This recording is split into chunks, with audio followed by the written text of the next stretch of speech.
beliefs have a big impact on our lives, right? The way we perceive our reality. Can they inform like our expectations, our actions, and can they interrupt our alignment? Yes. For as you follow core beliefs that do not serve you, your alignment goes either towards or away from whom you really are. So if you have developed a belief that you are worthless, as you say, your innate nature is to be full of worth, something or someone that is worthy of good things. So as you are sitting around thinking that you are worthless, you are pulling yourself further and further away from who you really are, further and further away from source energy, from the one that you call all or God or whatever, etc. You are also pulling yourself away from the reality that you are truly wanting to experience, because at that point law of attraction is in play, as it always is, and it is giving you back instances of being unworthy, or giving you back realities of stuff that you do not want to experience, and continue to perpetuate the feeling of unworthiness. Understood? Understood. Another asking. Yeah. So, obviously, at one point in my life, I know that my some of my core beliefs had a strong influence on my relationships, success, again, self worth, and even my physical health. So they have a real powerful impact on our lives, don't they? If we don't recognize them. Yes, all belief does. And that is whether your core belief is positive based on your environment or negative. It has a very powerful impact.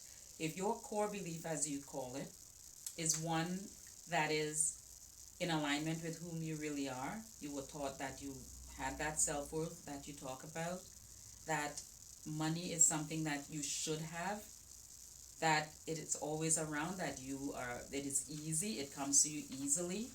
If your core belief is one of success without hard work, that works for you. It is an advantage for you. But if that is not your core belief, then there is the flip side of that coin. Understood? Understood. Yes. Another asking. So we like to use this term a lot. I'm sure other people have used them as well, and it's called self-fulfilling prophecy. Is that kind of that's kind of attached to core beliefs, isn't Yes, it? it is the story that you keep telling yourself. Mm-hmm. So if your core belief is one that is negatively impacting you, but you stubbornly continue to tell the story the way it actually is, which is that rotten core belief that I don't like, but I'm experiencing it, and you tell it to someone else, this rotten core belief that I believe in, and I don't want it, you keep perpetuating the results that you are getting back. But in perpetuating the results that you are getting back, you are also perpetuating your core belief.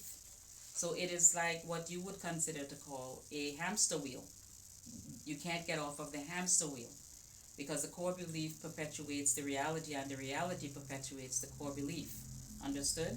Absolutely. So if you choose to pay attention and focus onto the negative core belief, that hamster wheel just keeps going.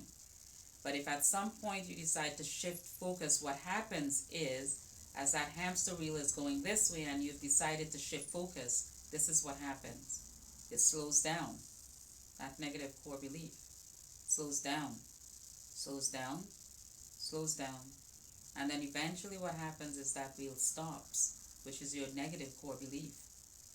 And as you develop ones that serve you in a positive way, you start seeing the wheel go like this in the direction that you want it, and then it gains more momentum and more momentum, and that hamster wheel starts going in the direction that you would like it to go.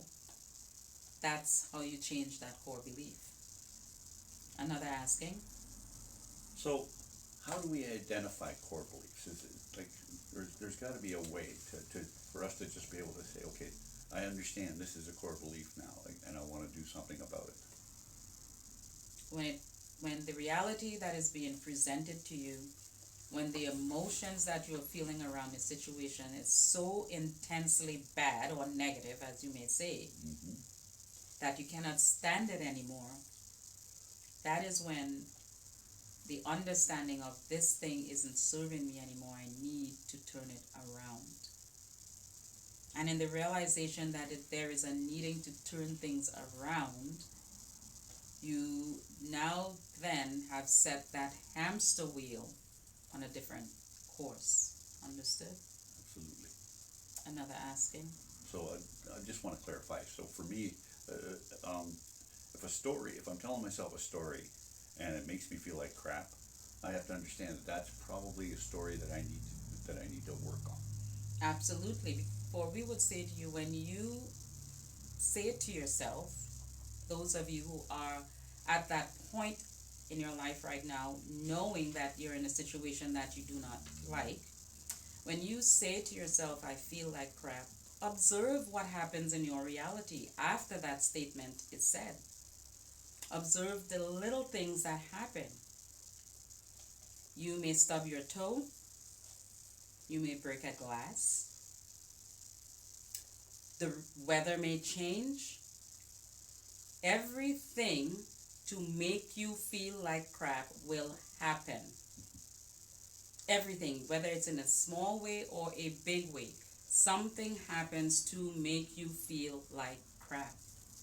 But you humans have conditioned yourself not to pay attention to the reality that comes about after a particular statement is made, especially the statements that are made with such emotions attached to it that it's very strong.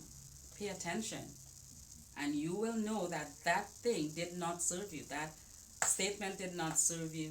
That situation did not serve you, and you will need to change that. You will know. The universe shows you the clues and signs as to when you start or need to start rerouting, let's say, your emotions and rerouting your statements to yourself, your self-talk, and rerouting your reality. Another asking?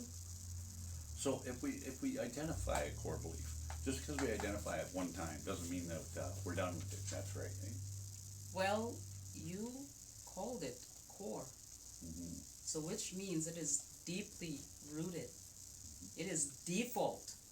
So in order for that to no longer be default, there has to be a flipping of the switch, and that switch may not flip right away. For some it does, depending on what the situation is or what that person's work around their alignment has come about.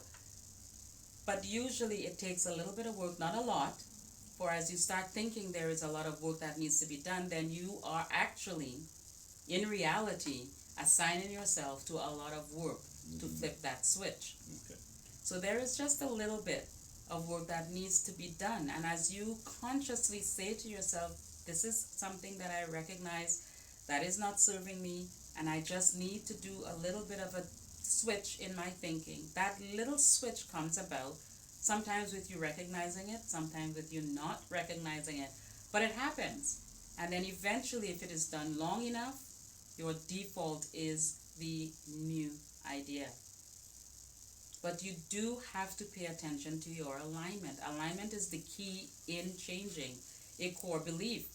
And not just because you are in alignment at this particular moment means that you will be in alignment 10 minutes from now. 10 minutes from now, because of law of attraction, something may come back to you that is not pleasing or just not what you are wanting to focus on. And as you are focusing, this is the key to switching defaults. As you are focusing, take a minute to understand, am I wanting to see this going forward or not? And as you ask yourself that question, you start to consciously make a choice. And as you make the choice of yay or nay, that's what the belief is going to be going forward. And the more you do that, is the more that default switch changes, it flips. Another asking? You know, I think that's a lot of food for thought for one day. Really appreciate you stopping by. Hope to see you and talk to you again real soon. Very well, we appreciate the opportunity. With love, until we speak again, good day.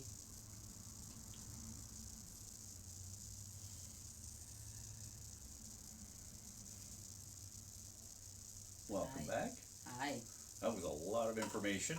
Okay. It was about core beliefs and about law of attraction. It was put in there, and it makes sense to me because, again, if you think about the same thing over and over again, it just reappears in our lives. We Yes. talk about that all the time. Yeah. Allegra and I like to use the word tweaking. Yeah. So if we recognize that we're back on the same behavior again, we're thinking about the same thing again. We say, oh, we need to tweak or turn or whatever. Like we do something to change our thinking so that we're not stuck in that, because we don't want to keep experiencing the same thing. Yeah. Yes, that's right. And for me, I've recently just noticed that I had some core beliefs that wasn't mine. It was interesting because for a very long time I had this idea in my head around certain things, and even though I remember it coming up a lot, and I kind of never really, it felt off. I was enacting situations and going about my life doing things a certain way, and it always felt a little off.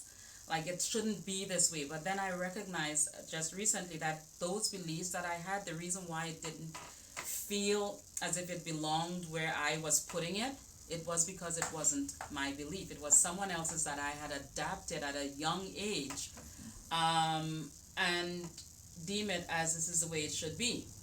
And even though as I started to get older and get more into this spiritual journey with Ezra and stuff like that, every time it would come up, I knew that it didn't feel right. I couldn't pinpoint why it didn't, and recently I figured it out, and that was very eye-opening. And just because I went through that experience now, I'm kind of thinking of all the things that I think about and trying to figure out not exactly where I picked it up from, but why do I believe that I have to think that way when I'm not feeling good about that belief or that thing. So it's been a lot, and this I think should be a conversation that we should continue. And this is a conversation I think I would like to have you guys comment or send questions to, because around so Ezra can answer them, because I think there is so much more for us to learn around core beliefs. Based on my recent experience, it's something that we can dig a little deeper into, and I think Ezra can give us a lot of insights as to very specific things we can do to move past them and develop our own new thinking and new belief and new reality, if you will. Yeah, what do you think? Rewriting the story. Rewriting the story, yes. That's what we're talking about, and we'd love to hear from you guys. We appreciate you tuning in. Yes, thank you. Please, again, comment, subscribe, like, whatever, share. But please, let us know what you think about this, and if there's another segment you want us to do on this, send us the questions, and we'll be happy to bring Ezra in and do it again. Yeah, I also just had a quick idea. Maybe we can do a podcast. If enough of you are interested in having this topic where you can actually speak to Ezra about it, maybe we can do a live podcast of some sort and bring some of you guys in and have you ask a question around core beliefs and get them to speak to you directly based on your particular asking and see what they say. I know that a lot of you out there have questions around this. So thanks again, and we will see you guys shortly. Yeah, thanks for stopping by. Take care.